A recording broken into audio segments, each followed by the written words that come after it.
Hi there everybody, I'm Alexander Shelley and I want to talk to you a little bit about our festival called Fusion Reactions and tell you why we chose the works that we did and why we decided to focus on this particular period of history.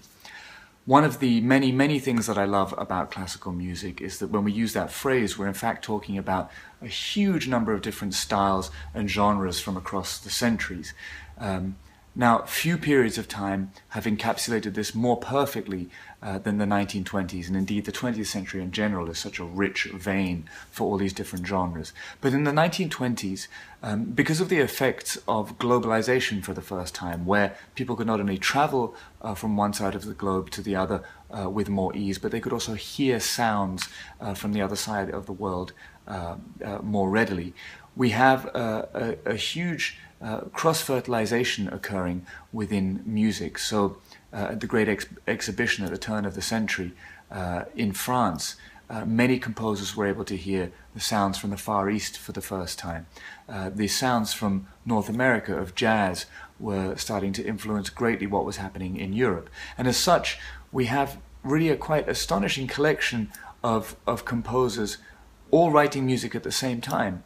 In Russia, we have Stravinsky and Prokofiev beginning to write some of their extraordinary works that would change the course of Russian music, most definitely, and influence world music in an amazing fashion. You have Ravel writing music in France and being influenced by Gershwin, for example, and even more so his colleagues in France like Milhaud or Ibert, who were taking explicit language of jazz and putting it into their classical works. You have Elgar still writing music in England, astonishingly in the 1920s. His cello concerto will be performing on the festival. Then you have the German school with Schoenberg and Webern, and Hans Eisler. They're all representatives of what was happening in the German-speaking countries at that time. It's a very different sound to what was happening in France. And indeed, there were exports from the German-speaking countries like Kurt Weill, who went over to the United States, took his European sound, and then created works like the Threepenny Opera, and influenced the sound of musical theatre over there, just as Gershwin would then do with Porgy and Bess.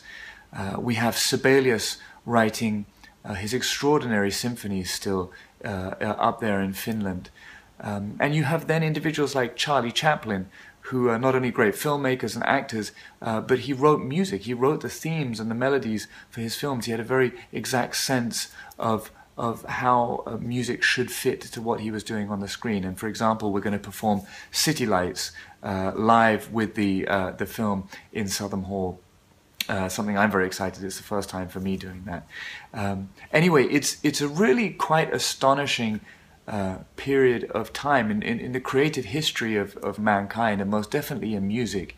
And it's rare that within a few days, as we're going to do, you can hear a cross-section of all these different styles and all these different masterworks. But that's why we chose the period, that's why we chose the music. And I would urge all of you who can to come to all of the concerts, because it's then that you start to realize what was coexisting, you know, what kind of styles were juxtaposed against each other, and what it must have been like to have lived in the 1920s, particularly in Europe. Anyway, I'm very excited about it, as I hope you can tell, and I hope very much that I can welcome you to Southern to share in some of this wonderful music, and I look forward to seeing you in October.